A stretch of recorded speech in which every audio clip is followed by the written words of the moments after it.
আসসালামু আলাইকুম। আজকে দেখাবো চিকেন কারি রেসিপি।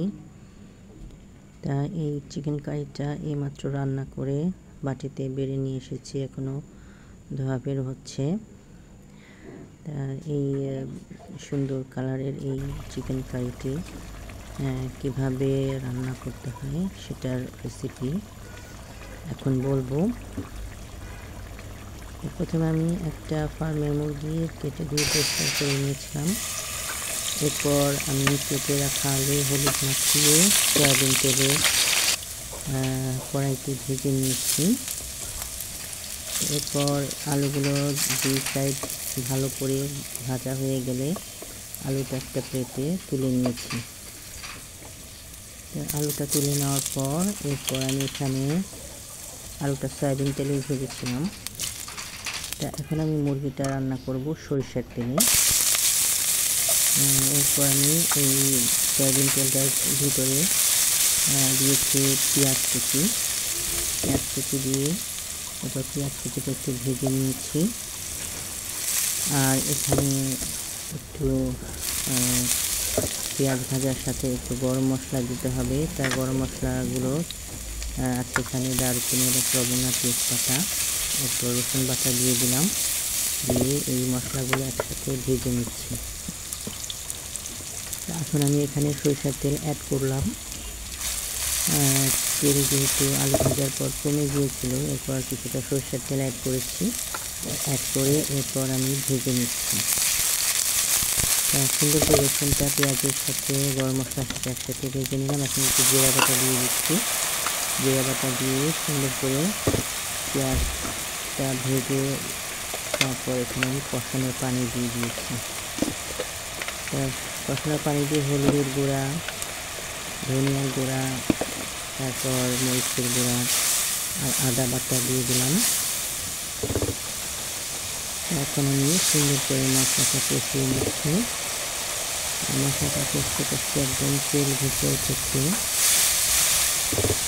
যখন মশলাটা ভাজা ভাজা হয়ে একদম তেল ভেসে আসবে, ঠিক সেরকম মুরগির মাংসগুলো আমি একে দিয়ে দিয়েছি।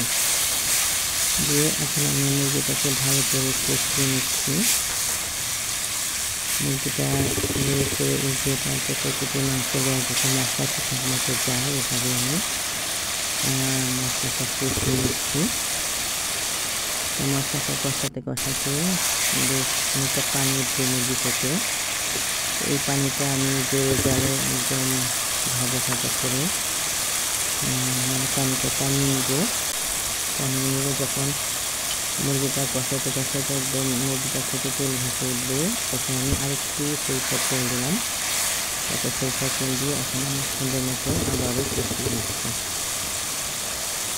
তো মুরগিটা ভালো করে কষানো হয়ে গেলে এরপর আমি গরম পানি করে একটু ভালো পানি দিব। তো সেই গরম পানিটা দিয়ে দিলাম।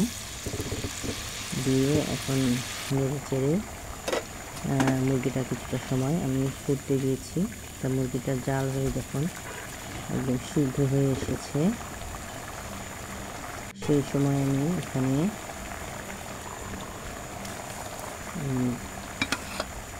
ভেজে রাখা আলুটা সেটা দিয়ে দিলাম। দিয়ে এখন ভালো করে নেড়ে চেড়ে আমি মিশিয়ে দিয়েছি মাংসের ভেতরে আলুটাকে। এখন আলু এবং মাংসটা একসাথে ভালোভাবে সিদ্ধ হচ্ছে। বারবার আমি নেড়ে চেড়ে দিচ্ছি। এখন ঝোলটা একদম টেনে যখন মাখা হয়ে আসবে, সেই সময় আমি রান্নাটা কমপ্লিট করব। আর একটু খেয়াল রাখছি যে মাংসটা যেন ভালোভাবে সিদ্ধ হয়। এর মধ্যে কিন্তু আমি ঢাকনা দিয়ে মাংসটা বারবার ঢেকে দিয়েছিলাম। এখন আমার রান্না কমপ্লিট, ঝোলটা মাখা হয়ে এসেছে। চুলা নিভিয়ে দিয়েছি। এখন মুরগিটা আমি একটা সার্ভিং ডিশে পরিবেশন করছি।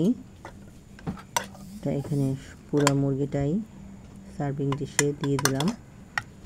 দিয়ে এখন মুরগিটা খুব গরম অবস্থায় সার্ভ করেছি। ধোয়া বের হচ্ছে।